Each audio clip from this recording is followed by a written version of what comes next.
I am Dr. Leah Hanes, and I am here with Nolan Bushnell, who needs very little introduction to most of you. And Nolan, today let's talk about AI and education. What do you think? First of all, I love new tools. And I've looked at history, and I can say one thing definitively is if you're worried about replacing jobs, that's good. And if you try to restrict it, that's bad. And I can take you all the way back to the steam loom when Ned Ludd, a weaver, decided he didn't like steam looms because he lost his job as a weaver, and started a movement where they took pickaxes and sledgehammers and destroyed the looms in London in 1806, I think it was. And there were more British soldiers fighting the Luddites in 1850 than were fighting Napoleon in his trying to take over the world. And let's take the example of the steam loom. And in India, they outlawed the steam loom. And what that did is that condemned India to almost 100 years of subsistence salaries because they had to compete with the efficiency of the steam loom. Not a good outcome. AI is a tool, and those of you who have played with it, first of all, it's amazing. Second of all, it trains you as well. And we've been testing a little bit with AI tutoring, and all of a sudden, kids prefer it to human tutoring because it's there, just a click away. It's a little bit like watching my grandkids using Amazon Echo and asking Alexa to answer questions for them. It's a tool, and the kids who know how to use the tools are going to prosper. And so that's kind of my rant. I'm in favor of it. I think it is a new tool. It's helped me on a lot of things, and I think that it will be a pivotal point for the school of the future, both in curriculum development and tutoring, and it writes better than I do. So things like that. Right, and I think it lends itself nicely to individualized learning, which I think everyone would agree. If you take out the considerations over the last few decades about how much more work it would be for the teacher, individualized learning is what everyone would like to see. Well, now we can take that away because AI does make it easier, both for the teacher to create tests individually for each student. It'll take 30 seconds, which he doesn't have to do all the research and know all the answers themselves. They have to come up with the structure of the questions and be able to check for, fact check. The student can do the fact checking as well. Not just that. I think the AI can correct papers. A lot of kids don't have, they don't express themselves. They don't write enough papers because teachers, if they make an assignment, all of a sudden they've lost a weekend in correcting papers, things like that.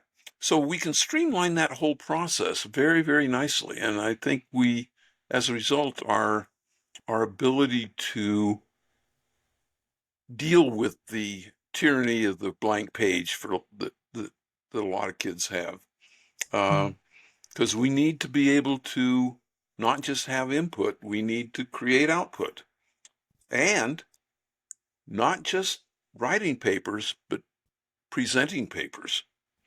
You know, let's say a paper has been written by AI. Now let's have the kids present it. You know, I've often felt that one of the best things that I ever did was got into the debate team when I was in high school. You know, as a business person, that has been extremely helpful to me because, what do you do when you take a company public?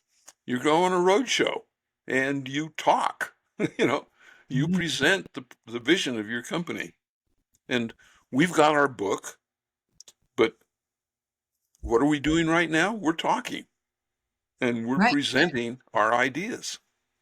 And it doesn't matter, you don't even have to be going public. Just having an idea that you want to get made or having a business that you'd like to get started, you have to be able to communicate your presentation and your idea. And I feel like, the idea of having kids present their papers, it relieves the teacher of the need to grade papers all weekend. And now that we have spell check and Grammarly and open AI, we can assume that students can get that part of it done. Uh, but the content, if what we really care about is that they've learned the content, that they understand the content, then having them present the paper gives them the public speaking experience. But it also gives us an opportunity to know during the Q&A, do they really understand what they're talking about, or did AI just do the whole thing for them and they don't know anything more about it than they did when they started? Because if we really just care about them learning, then how they learn it shouldn't be as important. Well, there's another thing is what's the definition of presenting a paper? Could it be that their assignment is to create a YouTube video of the content? So all of a sudden it can be asynchronous, and and then people can thumb up or thumb down to grade the paper of by their peers, stuff like that. Why not match what's happening in school with what's happening in the world? I mean, this could be fun. I agree. And I also think that, the idea of cross generational work. I mean, none of us at any point in our careers work only with people our own age. So Right. in schools, we're just working with people our own age. So I think the opportunity to have the high performing kids who are eighth grade equivalent, for example, spending a certain number of hours a week working with people who are 3 levels below them in the content and helping come up with AI questions that help that younger student get access to what they need to work on.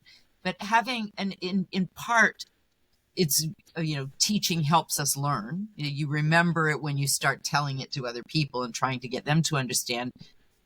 So that's a real benefit, but also just learning to help, learning Yeah. to be kind and empathetic and help someone else for a little bit of time every week isn't a bad habit.